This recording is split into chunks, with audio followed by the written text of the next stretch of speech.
정몽규 취임 후 보조금은 11년간 3배 늘었습니다. 정부 보조금은 연간 최소 110억 원 수준이며 스포츠 토토 등 복표 수익 연간 200억 원이 지원되고 있습니다. 주요국은 정부 보조금이 없거나 의존도가 낮으며 피파 랭킹 20권 국가들은 70% 이상의 협회장은 전문 경영인이 하고 있고 이외는 축구인 등이 하고 있습니다. 우리나라처럼 재벌 총수가 회장인 곳은 단 한 곳도 없습니다. 대한축구협회는 연간 약 300억 원의 국가 재정이 투입되면서 수익에서 정부 의존도가 약 30%에 달하는 것으로 나타나 충격을 주었습니다. 사실상 정부 재원이 아니면 운영이 어려운 셈입니다. 미국과 일본 등 주요국은 국가 보조금 의존도가 낮은 가운데 축협의 재정 자립을 촉구하는 목소리가 나오고 있습니다.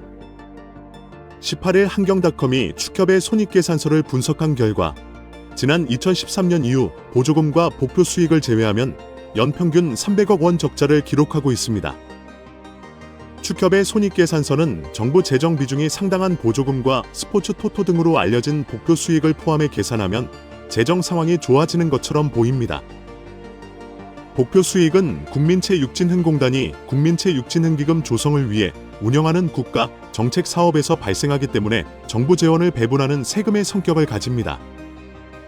축협의 단기순 이익은 최근 5년간 코로나 팬데믹으로 입장료 수익 등이 없어 38.88억 원의 적자를 기록한 2020년을 제외하곤 늘어나는 듯한 모습입니다. 2020년까지만 해도 보조금과 복표 수익은 연간 300억 원이었는데 2022년부터는 500억 원 안팎으로 급증했습니다. 이렇게 지난 11년간 축협이 쓴 보조금은 총 189억 원, 복표 수익은 총 258억 원으로 총합 3,867억 원에 육박한다는 사실이 알려지자 축구 팬들과 국민들까지 분노가 들끓고 있습니다. 최고의 황금 세대를 가지고 제대로 일처리도 못하면서 정부 지원금이 무려 3천억 원이 넘는 소식에 다들 뒷목을 잡고 쓰러지기 일보 직전입니다. 정몽규 대한축구협회장이 자신의 자서전에서 지난 업적에 대해 10점 만점에 8점이라고 자평하며 충격에 빠지고 있는 축구계입니다. 정 회장은 지난 26일 발간된 자서전 축구의 시대, 정몽규 축구 30년에서 12년 동안 대한축구협회장으로 일하면서 여러 가지 논란에 휩싸였다고 밝혔습니다. 잘못된 판단에 대한 질책도 있었고 오해에서 비롯된 공격도 있었다며 때로는 아프게 반성한 적도 있었고 간혹은 악에 찬 왜곡에 서운한 적도 있었다고 전했습니다. 정 회장은 축구협회장에게 필요한 덕목은 높은 수준의 역량과 도덕성 외에 인내심과 참을성이라고 강조하며 월드컵이나 아시안컵 등 주요 대회에서 대표팀이 부진하면 온 국민의 원성을 들어야 하기 때문이라고 토로했습니다. 그는 어느 종목도 국가대표팀 성적이 나쁘다고 회장 퇴진을 요구하지는 않는다며 이럴 때마다 축구협회장이나 국가대표팀 감독은 국민의 욕바지가 아닌가 하는 생각이 든다고 호소했습니다. 정 회장은 지난해 3월 축협이 승부조작 축구인에 대한 사면을 발표했다가 4일 만에 번복한 사면 파동에 대해서도 설명했습니다. 그는 카타르 월드컵에서 16강 진출에 성공한 뒤 한국 축구를 위해 새로운 전기를 만들고 싶었다며 과거의 잘못으로 징계를 받았던 축구인들 가운데 충분히 반성한 이들에게 한국 축구의 미래를 위해 동참하고 봉사할 기회를 주면 좋겠다는 의견이 있었다고 말했습니다. 이어 협회의 사면 결정에 대해서 팬들과 언론이 강하게 반대했다며 반대의 강도는 상상하기 힘들 정도로 셌다고 지적했습니다. 용서하지 못하는 자는 사랑도 못한다고 덧붙였습니다.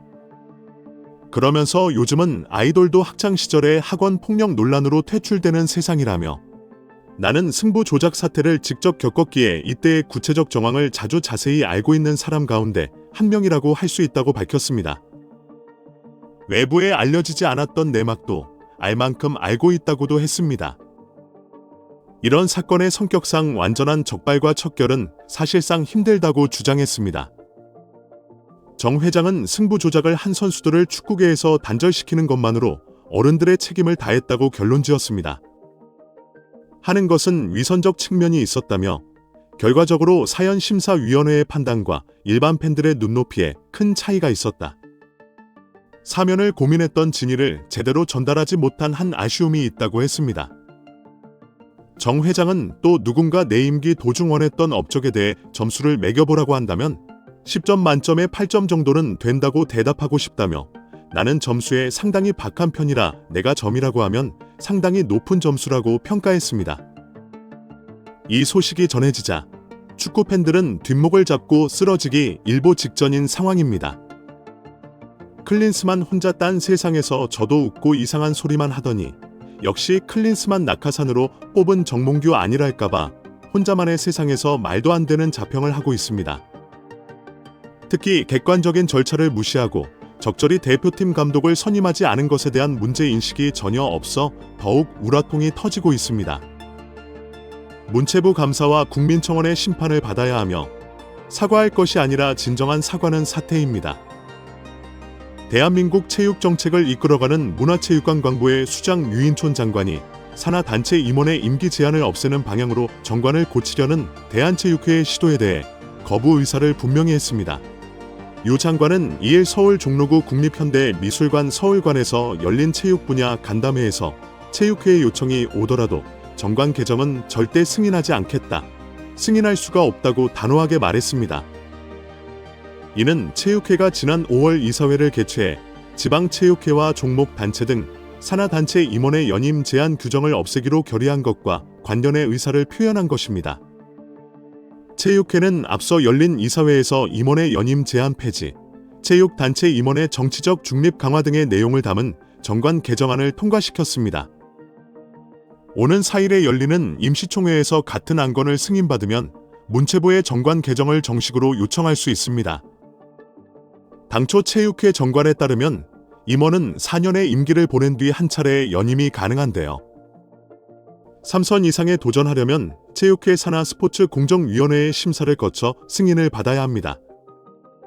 체육회의 개정안이 통과되면 3선 도전을 준비 중인 이기흥 대한체육회장은 물론 4선 출마를 저울질 중인 정몽규 대한축구협회장도 제한 없이 선거에 뛰어들 수 있는 길이 열립니다. 체육회는 정관 개정을 추진하는 이유에 대해 종목단체나 지방체육회의 경우 임원을 맡을 인물이 부족하다는 해명을 내놓고 있는데요. 구체적으로는 체육단체의 합리적인 조직 구성과 원활한 운영, 현직 임원에 대한 피선거권 침해, 체육인들의 선거권 제약 등을 언급했습니다. 하지만 이에 대해 체육계 안팎에서 사실상 새 인물의 진입 장벽을 만들기 위한 용도로 쓰일 가능성이 더 높다며 제대로 된 공론화 과정을 거치지도 않았다며 반발하는 목소리가 높은 상황입니다. 유 장관은 우리 문체부가 승인하든 안 하든 체육회가 마음대로 하고 싶다면 그렇게 하라면서 대신 나라 돈을 받지 않으면 된다.